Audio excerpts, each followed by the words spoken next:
Hello friends, मैं हूं Amit Kochar astrologer. स्वागत है आपका मेरे चैनल में। आज हम भारतीय राजनीति के एक बहुत बड़े चेहरे की कुंडली बनाने वाले हैं और देखने वाले हैं कि इनकी कुंडली में क्या है। आप इस कुंडली को देखिए। ये 10वें लगन की यानी कि मकर लगन की कुंडली है। जो राशि है वो आपकी वृश्चिक राशि है, दैट इज स्कॉर्पियो। तो इसको हम स्टडी करते हैं पहले, फिर आपको बताऊंगा किसकी कुंडली है। तो अगर आप इस कुंडली में देखें तो आप देखेंगे लगन का मालिक यानी वृश्चिक लगन है ये। और विक सॉरी कैप्रिकॉर्न लगन, जिसको मकर लगन कहते हैं। मकर के लगन का जो स्वामी है वो बैठा है फोर्थ हाउस में। इसके बाद अगर आप देखें कि इस कुंडली के अंदर जो पांचवें घर का स्वामी है वो शुक्र जो देव है वो बैठे हैं सेवेंथ हाउस में।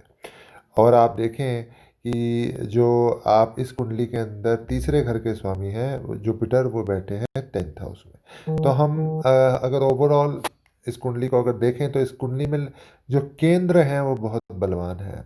ये जिस फैमिली के से आते हैं उस फैमिली में हर हर इंसान की केंद्र बहुत बलवान रहा। तो केंद्र में देखिए आप तीन स्टार हो गए, जुपिटर हो गया, वीनस हो गया और सैटर्न हो गया। तो ये तीन इनके मैं बहुत बढ़िया स्टार मानूंगा, ये अच्छे हैं। इसके बाद हम देखते हैं चंद्रमा। और चंद्रमा जो है वो जो है सातवें घर के स्वामी हैं और बैठे हैं लाभ स्थान में। तो ये भी एक अच्छी पोजीशन हम इसको मानेंगे। तो ये ओवरऑल एक अच्छी कुंडली है, पर ये जिस फील्ड में है वो गलत है इनके लिए। वो फील्ड वो क्यों गलत है? वो गलत इसलिए है क्योंकि इस फील्ड में जिस फील्ड में ये है उसका मेन कारक जो है जिसको मैं सूर्य मानता हूँ। और सूर्य महाराज जो है वो बैठ गए छठे घर के अंदर। अब ये किसकी कुंडली है? ये स्ट्रगल कर रहे हैं पिछले 15 साल से और ये पदवी जो ये चाहते हैं इनको मिल नहीं पाई। और वो क्यों नहीं मिल पाए उसका रीज़न भी यहाँ ही छुपा हुआ है, वो है ये सूर्य। ये है जी राहुल गांधी की कुंडली। और राहुल गांधी की कुंडली में वो प्राइम मिनिस्टर क्यों नहीं बन पाए, वो क्यों नहीं कामयाब हो पा रहे, उसका एकमात्र रीज़न जो मैं मानता हूँ उनकी कुंडली के हिसाब से वो है उनका यहाँ पे सूर्य का यहाँ पे बैठना। क्योंकि सूर्य जो है वो राज का कारक है, राजा बनाता है सूर्य। सूर्य अगर आपकी कुंडली में अच्छा है तो आप सरकारी नौकर बनोगे, बहुत अच्छा है तो सिविल सर्वेंट बनोगे, और अच्छा है तो पॉलिटिशियन बनोगे, और बहुत अच्छा है तो आप राजा बनोगे, प्राइम मिनिस्टर बनोगे। तो सूर्य यहाँ पे जो है इस कुंडली के अंदर वीक है। इसी वजह से मेहनत करने के बावजूद भी, इतनी अच्छी फैमिली से आने के बावजूद भी राहुल गांधी जी कामयाब नहीं हो पाए और प्राइम मिनिस्टर की सीट उनको नहीं मिल पाई। आप देखें परिवार के घर में, अगर आप देखें यहाँ पे राहु विराजमान है, पिता की मृत्यु हो गई। और वीनस जो है यहाँ पे अच्छा है, बहुत बढ़िया सॉलिड मानते हैं इसको। लेकिन विवाह नहीं हो पाया। विवाह ना होने के कारण यहाँ पे राहु को मैं मानूंगा। सेवेंथ हाउस का जो वीनस है वो ऑलरेडी कहता है अगर शादी होती भी तो, मैंने जो अपने अनुभव 21 साल का अनुभव है मुझे, मैंने पाया कि शादी चल नहीं पाती। इसको हम जिस योग कहते हैं कारक को भावनाश, जिस जो ग्रह जिस घर का कारक हो वो अगर उसी में बैठ जाए तो फल नहीं देता। तो शुक्र जो है वो शादी कराता है, वो शादी के घर में बैठ गया तो वो फल नहीं देगा, अच्छा फल नहीं देता। तो ऐसे लोगों का ज़्यादातर डिवोर्स हो जाता है। और शायद मैं मेरे को लगता है ज्योतिषियों ने शायद गांधी जी को शायद बताया कि आप शादी मत करिए कि आपका शायद डिवोर्स होने का चांसेस है। तो शायद इस वजह से उन्होंने शादी नहीं करी। बहुत हैंडसम गुड लुकिंग इंसान है वैसे वो। तो आगे देखते हैं इस कुंडली में। आप मरकरी को देखिए, फिफ्थ हाउस में जो मरकरी है ये भी यहाँ पे ठीक है, ये भी अच्छा हम इसको मानेंगे, बुरा नहीं मानेंगे, ओके रिजल्ट है। मार्स उनका सिक्स हाउस में बहुत पावरफुल है, शत्रु नाशक होता है ऐसा इंसान। लेकिन आप ये देखिए कि ये इसमें जो ये बना है ये कंबस्ट है। कंबस्ट का मतलब है कि मार्स जो है वो अस्त हो गया। रेयर होता है कि मार्स अस्त हो जाए।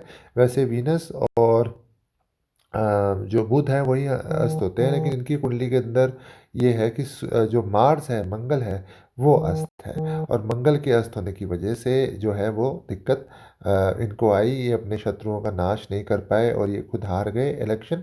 ये इसका एक मेन रीज़न हम इसको मानेंगे। ओवरऑल अगर ये इस फील्ड में नहीं होते तो कामयाब हो जाते। आप यहाँ शनि को भी देखिए, शनि इनका सुख स्थान में बैठा तो सुखी नहीं रह पाए। शनि नीच का भी है, तो नीच का जब शनि होता है 4th हाउस में, तो मैंने ये देखा है कि आदमी को सब कुछ होने के बावजूद भी सुख नहीं मिलता। तो अगर ये राजनीति में नहीं होते, किसी और चीज़ में होते तो शायद सुखी भी रह जाते, पर यहाँ सक्सेस इनको नहीं मिल पाई। ये सबसे बुरा प्लेनेट मैं मानूंगा। 8th हाउस का जो केतु है ये थोड़ा कष्टकारक है। ये एक्सीडेंट्स करा सकता है और कुछ दुर्घटना करा सकता है। इनके पिताजी का भी देहांत बम ब्लास्ट में हुआ था, आप लोग जानते हैं। तो शायद कुछ ऐसा खतरा इनके साथ भी हो, भगवान ना करे हम ऐसा ना हो, पर जुपिटर महाराज की दृष्टि पड़ी है तो अच्छा है।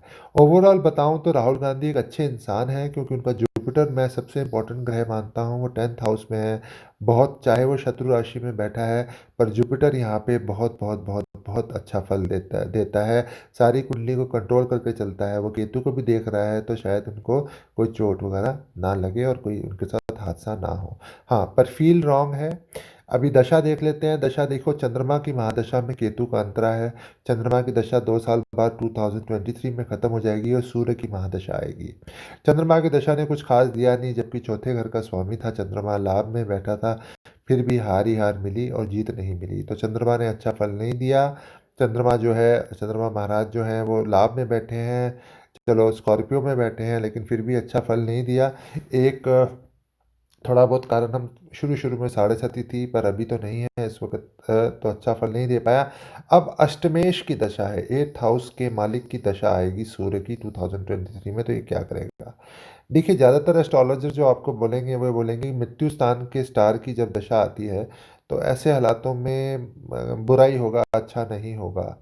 हाँ, प्राय नज़र भी आता है, लेकिन सूर्य क्रूर ग्रह होने होने की वजह से बुरे घर में बैठा है। तो मुझे ऐसा लगता है, देखिए मेरी प्रिडिक्शन है, प्राइम मिनिस्टर तो शायद नहीं बन पाएंगे, क्योंकि सूर्य 6th हाउस में है तो बुरा ही।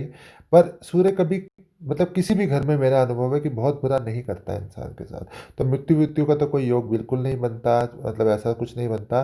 लेकिन ऐसा लगता है कि चंद्रमा की दशा से अच्छी दशा सूर्य की होगी, क्योंकि सूर्य चाहे 8वें घर का स्वामी है, फिर भी वो अच्छा फल देगा, और जो है उनके साथ जो है वो ठीक ही होगा। तो चंद्रमा के बाद जो सूर्य की दशा है, इसमें हम एक्सपेक्ट कर सकते हैं 23 से लेकर 7 साल, यानी कि अराउंड, हम कह सकते हैं कि अराउंड 7 ईयर्स इनकी ज़िंदगी के कुछ इससे तो बेटर जाने वाले हैं। तो पारिवारिक सुख इनको नहीं मिला वीनस की वजह से, और राहु की वजह से शादी नहीं हो पाई। सुख स्थान में भी शनि है तो सुख भी नहीं मिला, पिता की मृत्यु हो गई। जुपिटर अच्छा है यहाँ पे 10वें घर में, तो कर्म तो वैसे ठीक है, राजयोग कारक माना जाता है ऐसा जुपिटर। लेकिन जो राजा का कारक सूर्य है वो यहाँ बैठ गया, तो वो फल नहीं मिला। मंगल अच्छा था, लेकिन फिर भी मंगल अस्त है तो उसने भी कोई अच्छा फल नहीं दिया। इसके बाद चंद्रमा भी अच्छा होने के बाद भी इसने अच्छा फल नहीं दिया। तो कुल मिला के मैं बोलूँगा कि राहुल गांधी की जो कुंडली है वो ओके ओके है। प्राइम मिनिस्टर बनने के चांसेस बहुत कम हैं, बहुत ही रेयर कॉम्बिनेशन है कि ऐसा हो पाए। लेकिन ओवरऑल मतलब कुंडली हम उसको ओके ओके ही बोलेंगे, बहुत अच्छी कुंडली हम नहीं बोलेंगे। पर मेरा बेस्ट ऑफ लक है राहुल जी को कि अगली बार जब इलेक्शन हो तो आप मोदी जी से पूरा compete करिए। तो compete करने का रीज़न भी है, आपका जुपिटर, वीनस और सैटर्न बहुत अच्छी पोजीशन पे है। मंगल को बलवान करिए। उपाय जो मैं इनको बता सकता हूँ थोड़े बहुत, वो यही है कि सूर्य की वजह से दशा आ रही है, इनको जो है वो नीलम बहुत अच्छा सूट करेगा, क्योंकि 10 और ये जो पहले घर का और दूसरे घर का मालिक शनि चौथे घर में बैठा है। नीलम धारण कर सकते हैं, हीरा भी धारण कर सकते हैं, वो भी बहुत अच्छा फल देगा। तो ओवरऑल हमें एक इंटरेस्टिंग राजनीति नज़र आएगी 2023 के बाद। ये इंसान जो है इतनी जल्दी हार मानने वाला नहीं है अपनी मंगल की वजह से, क्योंकि चाहे मंगल जो है वो छठे घर में बैठा है तो अनुभव आ जाएगा, और ये ज़रूर फाइट बैक करेंगे और पूरा टफ कंपटीशन देंगे नरेंद्र मोदी को। बाकी my best of luck to you. आप अगर कुछ भी जानना चाहते हैं तो मुझे कांटेक्ट कर सकते हैं। फ़ोन नंबर है 9899015113। नाम है मेरा Amit Kochar astrologer. Thank you so much.